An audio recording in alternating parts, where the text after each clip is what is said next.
tadi dokter juga sempat menyebutkan ya bahwasanya memang penyakit Sjogren syndrome ini merupakan kategori dari penyakit autoimun. Tapi kenapa sih dok penyakit ini juga termasuk kategori autoimun? Jadi memang ini sangat berpengaruh terhadap kualitas hidup mereka. Dan dengan adanya manifestasi dari organ-organ lain tersebut, terutama yang paling berbahaya itu sebenarnya ketika dia sudah mengenai hematologi atau sistem darah. Mungkin dari dokter boleh dijelaskan lebih dalam nih terkait dengan peran apa sih dari genetik maupun lingkungan yang dapat mempengaruhi adanya Sjogren syndrome ini? Nah, jadi memang untuk penanganan Sjogren syndrome ini dia harus melibatkan multidisiplin. Karena kaptennya biasanya memang adalah seorang dokter gitu ya.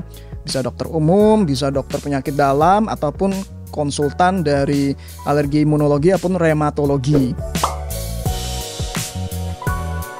Assalamualaikum warahmatullahi wabarakatuh. Halo Sobat IPB, kembali lagi di IPB Podcast bersama saya Rafida Mutiara Putri. Di IPB Podcast kali ini kita akan membahas topik yang berkaitan dengan rumpun ilmu kedokteran, yaitu Sjogren syndrome. Mungkin banyak nih di antara Sobat IPB yang masih asing dengan istilah Sjogren syndrome. Untuk itu, di episode kali ini kita akan membahas tuntas terkait dengan apa sih itu Sjogren syndrome, apa penyebabnya, bagaimana pengaruhnya terhadap kesehatan, dan langkah apa saja yang bisa dilakukan untuk mengelola penyakit ini. Dan kini sudah hadir bersama kita narasumber hebat, dosen dari Fakultas Kedokteran IPB University, yaitu Dr. Widya Eka Nugraha yang akan mengupas banyak hal terkait dengan Sjogren syndrome. Boleh, halo Bapak, selamat datang di IPB TV. Selamat datang, terima kasih. Oke, sebelumnya nih ternyata Dr. Eka pernah bersama kita di IPB TV sebelumnya, yaitu IPB Talks yang mengupas tentang autoimun. Dan ternyata nih teman-teman, penyakit sindrom Sjogren ini juga merupakan kategori dari penyakit autoimun. Tapi sebelum kita membahas lebih dalam lagi terkait dengan autoimun, mungkin dari Bapak Dr. Eka bisa menjelaskan terlebih dahulu sebenarnya apa sih yang dimaksud dengan penyakit Sjogren syndrome ini, Pak? Boleh? Ya, jadi Sjogren syndrome ini sebenarnya merupakan penyakit autoimun yang dia itu sistem imunnya menyerang kelenjar eksokrin, terutama kelenjar air mata dan juga kelenjar air liur. Sehingga gangguan pada fungsi kelenjar air mata dan air liur tersebut mengakibatkan gangguan pada kelenjar air mata yang menyebabkan mata kering dan juga air liurnya juga jadi kering. Jadi keluhan utama pasien utamanya adalah dua hal itu, yaitu mata kering dan air liur kering. Memang tidak selalu pasien akan datang ke dokter itu langsung bilang, "Dok, air mata saya kering atau air liur saya kering." Kadang-kadang tidak seperti itu, tapi dia akan mengeluhkan matanya gatel, kemudian karena mulutnya kering jadi gampang kena infeksi, kemudian bau mulut dan juga sariawan. Nah, kadang-kadang memang gejala-gejala seperti itu yang dialami oleh pasien-pasien dengan Sjogren syndrome pada awalnya. Oke, baik dokter. Tadi dokter juga sempat menyebutkan ya bahwasanya memang penyakit Sjogren syndrome ini merupakan kategori dari penyakit autoimun. Tapi kenapa sih dok penyakit ini juga termasuk kategori autoimun? Dan bagaimana sih sistem imun ini menyerang adanya kelenjar eksosorin? Oke, jadi memang pasien-pasien Sjogren syndrome itu memiliki faktor predisposisi genetik. Kita nyebutnya. Apa itu faktor predisposisi genetik? Gampangannya gini, kita kan mengenal ada orang yang, oh dia ini kayaknya bawaannya sensitif nih, gampang marah, gampang tersinggung gitu ya. Nah ternyata ada juga orang-orang yang sistem imunnya itu mudah terpicu apabila dia terkena faktor-faktor tertentu. Sebagai contoh misalnya pada pasien Sjogren syndrome ini, kita tahu bahwa kalau tubuh kita diibaratkan sebagai sebuah negara, maka sistem imun itu adalah pelindungnya, tentara, polisi, dan sebagainya. Nah, salah satu dari bagiannya kita sebut sebagai limfosit.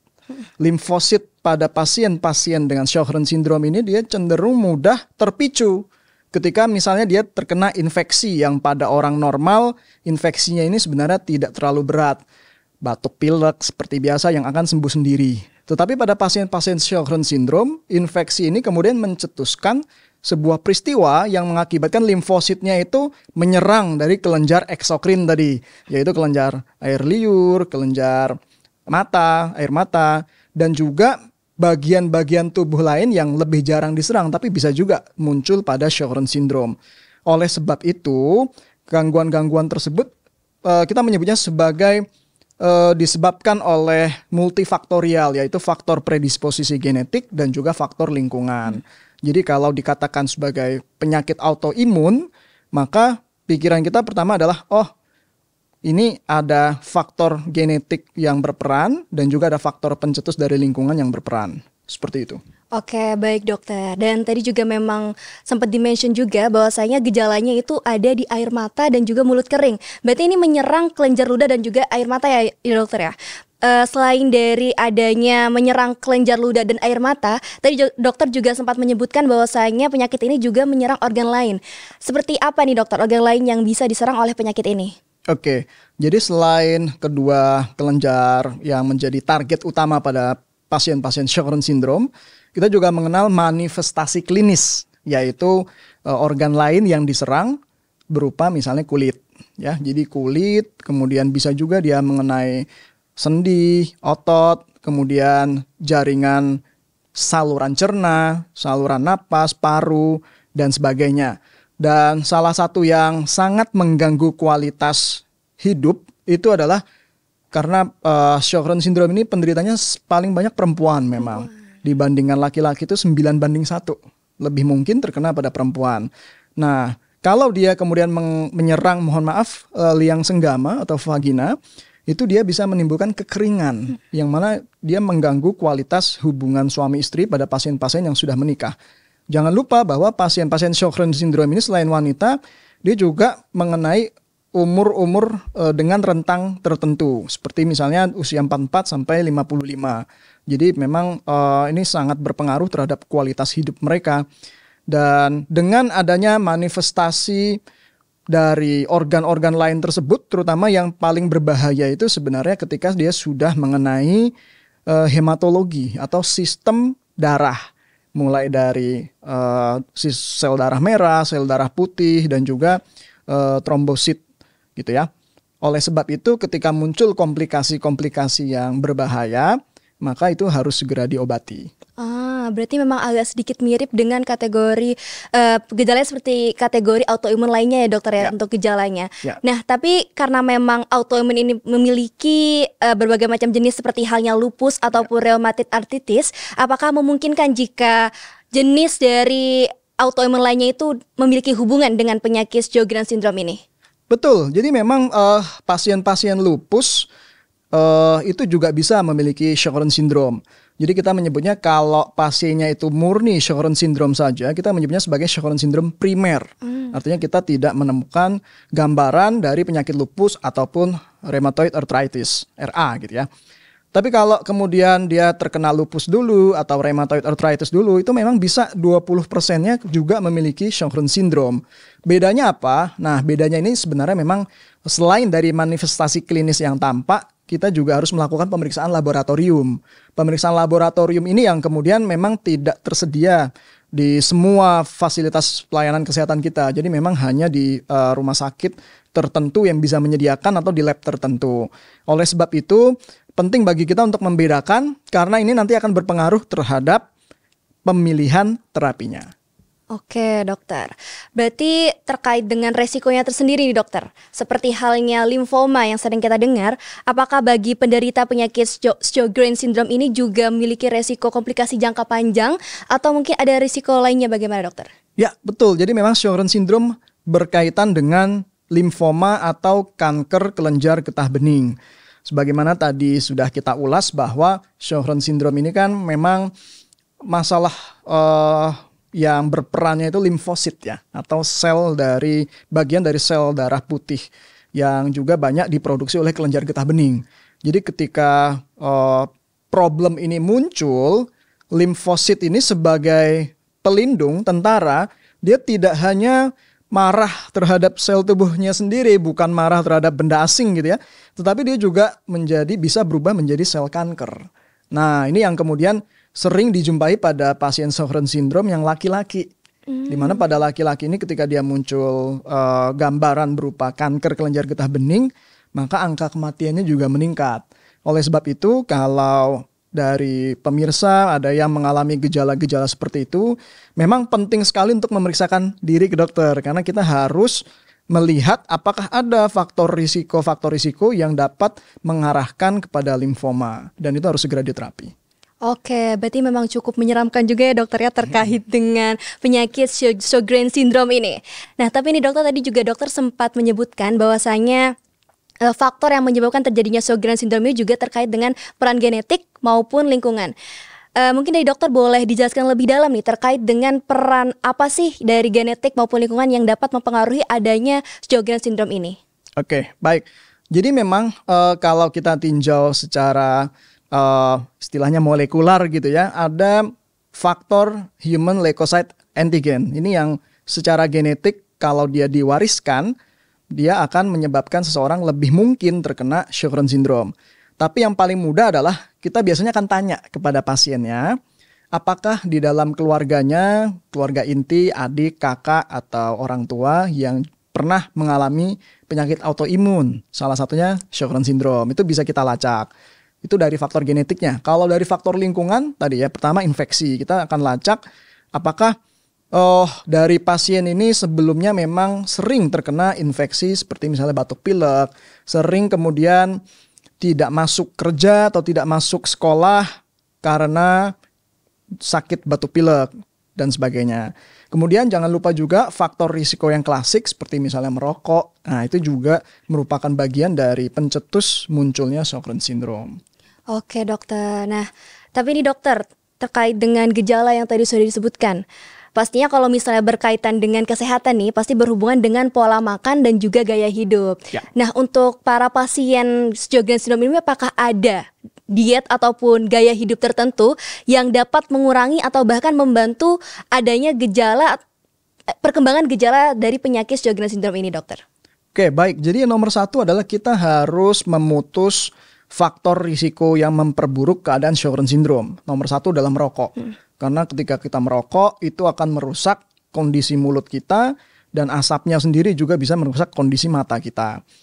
Yang kedua, kita juga menganjurkan untuk diet pada pasien-pasien Sjogren syndrome itu meningkatkan kadar konsumsi omega 3. Karena omega 3 ini selain dia memang bagus untuk jantung dan sebagainya, dia juga punya efek anti peradangan yang akan mengurangi peradangan pada kelenjar, air mata maupun air liur. Selain itu juga dari omega 3 ini merupakan salah satu bahan untuk meningkatkan produksi air liur ataupun air mata. Jadi dia akan sangat bermanfaat. Dan untuk diet tinggi omega 3 ini bisa kita temukan dari makanan bergizi ya. Tinggi protein seperti misalnya telur, daging, hati, dan sebagainya. Juga kacang-kacangan. Nah, kemudian kebiasaan-kebiasaan lainnya yang perlu diperhatikan adalah satu, menjaga kebersihan gigi. Karena untuk kondisi air liur yang kering itu meningkatkan infeksi. Oleh sebab itu dia harus rajin gosok gigi minimal ketika mandi pagi, mandi sore sebelum tidur, terutama sebelum tidur dan juga setelah makan. Kemudian selain itu kita juga untuk kesehatan matanya dianjurkan untuk mengistirahatkan mata, terutama mereka yang bekerja di depan komputer, depan layar. Itu dia bisa memperberat dari kondisi air mata keringnya sehingga gangguannya semakin berat. Nah, jadi memang untuk penanganan Sjogren syndrome ini dia harus melibatkan multidisiplin karena kaptennya biasanya memang adalah seorang dokter gitu ya.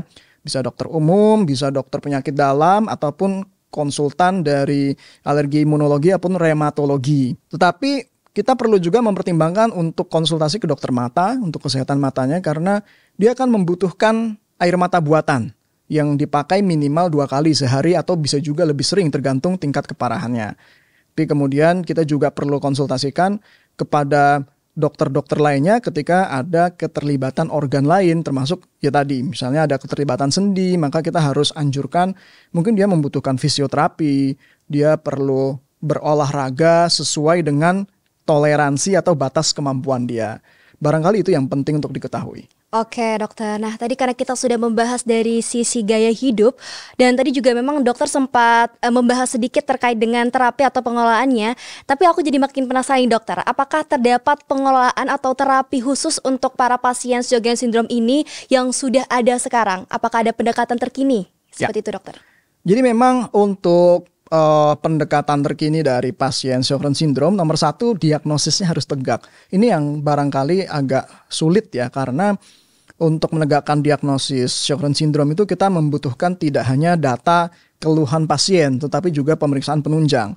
Dan pemeriksaan penunjang yang penting itu salah satunya adalah biopsi atau pengambilan jaringan dari kelenjar air liurnya. Ini yang masih jarang dilakukan di Indonesia, bahkan di rumah sakit yang sudah maju sekalipun.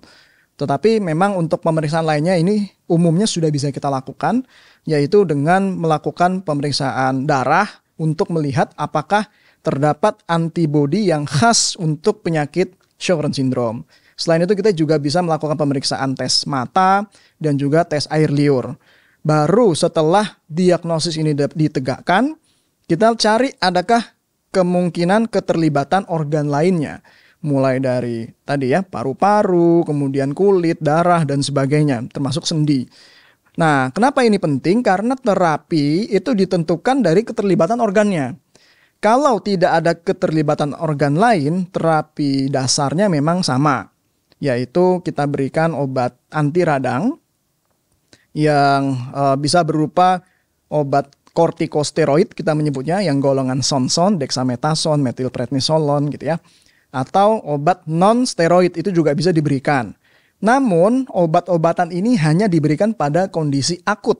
Akut itu artinya adalah sesuatu yang betul-betul baru dan mengganggu kualitas hidup pasien. Jadi kayak misalnya, dia lagi Sjögren syndrome, kemudian ada nyeri-nyeri sendi atau gangguan di air liur ataupun air matanya itu berat sehingga jadi radang, nah itu kita bisa berikan.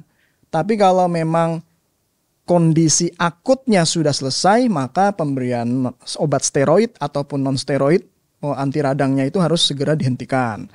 Baru kemudian dilanjutkan dengan pemberian obat yang rutin, biasanya kita gunakan obat anti malaria, yaitu golongan hydroxychloroquine.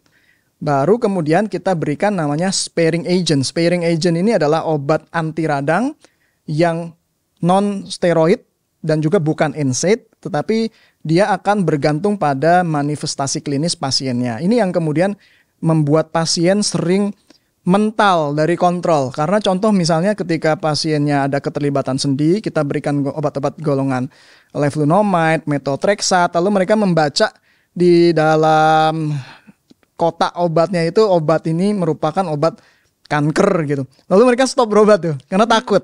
Padahal sebenarnya walaupun itu obat kanker, dia dapat digunakan untuk mengatasi gangguan peradangan sendi pada pasien-pasien dengan Sjögren syndrome. Itu ya, jadi komunikasi antara dokter dan pasien, ketakutan-ketakutan pasien itu memang harus diceritakan kepada dokternya supaya bisa diluruskan.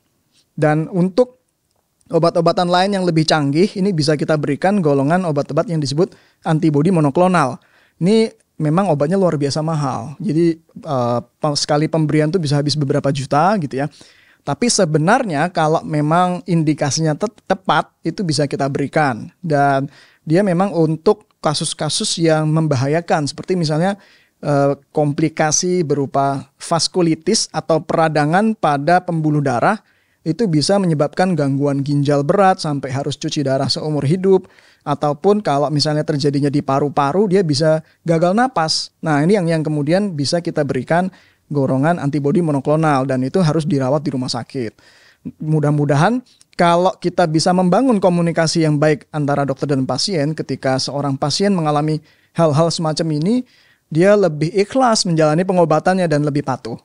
Demikian. Oke dokter, ternyata kita sudah membahas banyak hal ya dokter ya terkait dengan Sjögren syndrome ini. Tapi apakah dari dokter nih mungkin sedikit closing statement untuk para pejuang pasien Sjögren syndrome ini dokter? Baik, terima kasih. Jadi memang Tuhan pasti punya alasan kenapa dia memilih seseorang untuk mengalami Sjögren syndrome. Kita mungkin sekarang belum tentu bisa memahami alasan tersebut. Bisa jadi memang supaya kita lebih punya waktu untuk orang-orang yang kita sayang, supaya kita lebih memperhatikan diri kita, lebih banyak istirahat, mengurangi menatap layar, dan sebagainya. Kita nggak tahu. Tapi pengobatan Sjögren syndrome itu jangka panjang, sehingga ini perjuangan yang membutuhkan kesabaran. Saya berharap teman-teman, sahabat-sahabat yang mendengarkan podcast ini, bisa terus semangat dalam menjalani pengobatan tersebut, sehingga nanti ketika hikmahnya sudah kita dapatkan, kita bisa menjadi ikhlas, dan dengan keikhlasan itu kita jadi tidak stres, dan karena kita tidak stres, Sjögren syndrome ini akan mengalami remisi atau bebas gejala dalam jangka waktu yang panjang. Itu harapan saya. Oke dokter, terima kasih banyak dokter Eka. Dan semangat yang luar biasa juga nih untuk teman-teman yang sedang berjuang dengan penyakit Sjögren syndrome. Semoga kata-kata dari dokter Eka nih dapat memberikan kekuatan dan juga inspirasi. Dan bagi para sobat PB, pastinya yang mendengarkan, semoga informasi yang telah dibagikan hari ini dapat membantu kita lebih peduli dengan kesehatan tubuh. Berakhir sudah IP Podcast kali ini, saya Rafida Mutiara Putri dan kru yang bertugas. Sampai jumpa di IP Podcast berikutnya. Terima kasih.